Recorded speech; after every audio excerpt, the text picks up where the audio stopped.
CA. How is it? Can you see it from there? There are tons of games out there about stabbing people with bullets from long distances. But this one for PlayStation 2 is probably the one with the most basic naming convention. It's The Sniper 2. Behind the rather basic name of this rather obscure game is an even more obscure prequel, presumably called The Sniper, that only came out in Japan for the PlayStation 1. Luckily, The Sniper 2 starts out with a small cutscene describing the events of the first game.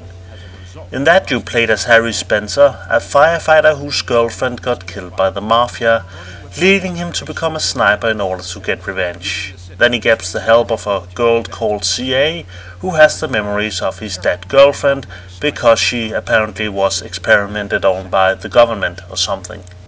There, he received a phone call from a girl who called herself only CA. She offered to provide him with information on the Mafia's activities. Even through his lingering doubts, Harry strangely found that he could bring himself to trust CA. So with her help and advice, Harry began a concerted attack on the Mafia.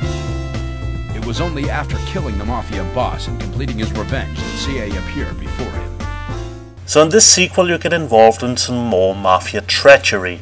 But before we get to that, let's take a look at the gameplay, even though I think it's pretty self-explanatory. Before each level you are given a photograph of your target, and you basically just have to shoot them within the time limit. You're also graded on a successful kill, and while it's a bit vague on how the grading system works, I assume you get higher scores for shooting people in the head.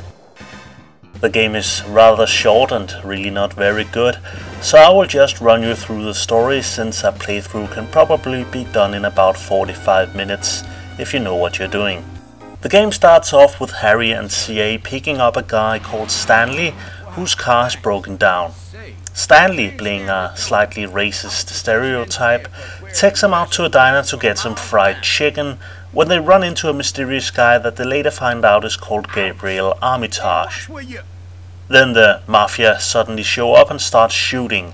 Harry manages to kill all of them, but not before they fire off a biological weapon called Tackle McCain, and Gabriel kidnaps CA.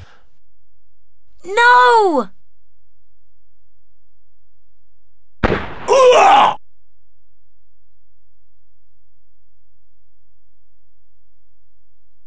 Hey, it's that guy again! CA! We can't know for sure. It then turns out that Abby, who was running the diner, really is a CIA investigator, and the Mafia were really out to kill Gabriel, who is also an assassin. Now, since Harry and Stanley were both exposed to the Tackle McCain and only have 10 days to live, they decide to help the CIA track down Gabriel and the source of the bioweapon. 2 days' time, and we have to stop it from going down. This sounds like a job for a professional. And you are that professional, Mr. Hitman. You're a hitman? God! What have I got myself mixed up in? You then get sent on a couple of arbitrary missions to shoot arms dealers and mafia guys, and it was on one of these missions where I was stuck for a good hour. The mission is pretty simple: shoot the skylight in a nightclub in order to trigger the alarm and then identify and kill this guy. The frustrating bit is that you only have 2 bullets, one to shoot the skylight and one to kill the guy with. And if you miss, shoot the wrong person or run out of time, you'll be taken to a game over screen and have to retry. Obviously there has to be some kind of time penalty for failing, but it could probably have been done in a better way.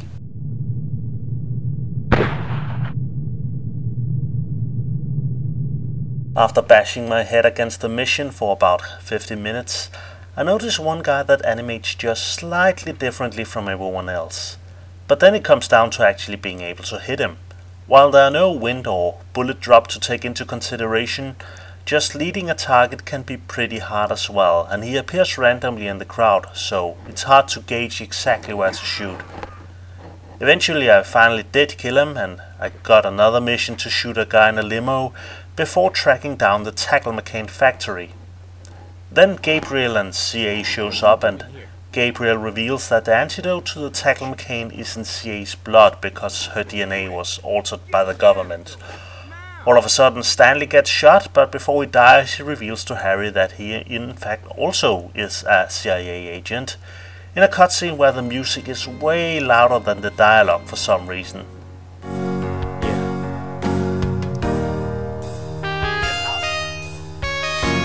Surprised! I kind of figured it out. You said you hated guns, yet you're a pretty good shot. Then Gabriel and Harry attacks the factory and destroys a missile launch site. Harry kills the final boss as he runs off, and that's pretty much the end of the game.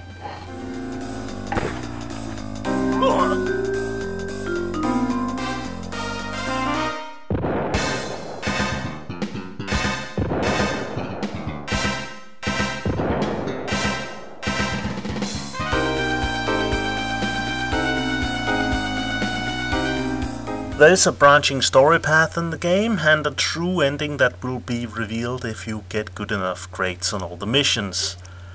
Unfortunately, it's not a very good game, so I'm certainly not gonna play through it again to figure out what it was all about.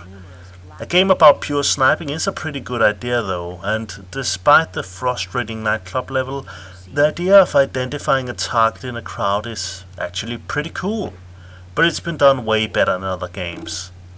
One of the only redeeming factors about the Sniper 2 is the hilarious voice acting and the way Stanley insists on calling Harry for boss every chance he gets. They friends of yours, boss? You know how to shoot that, boss?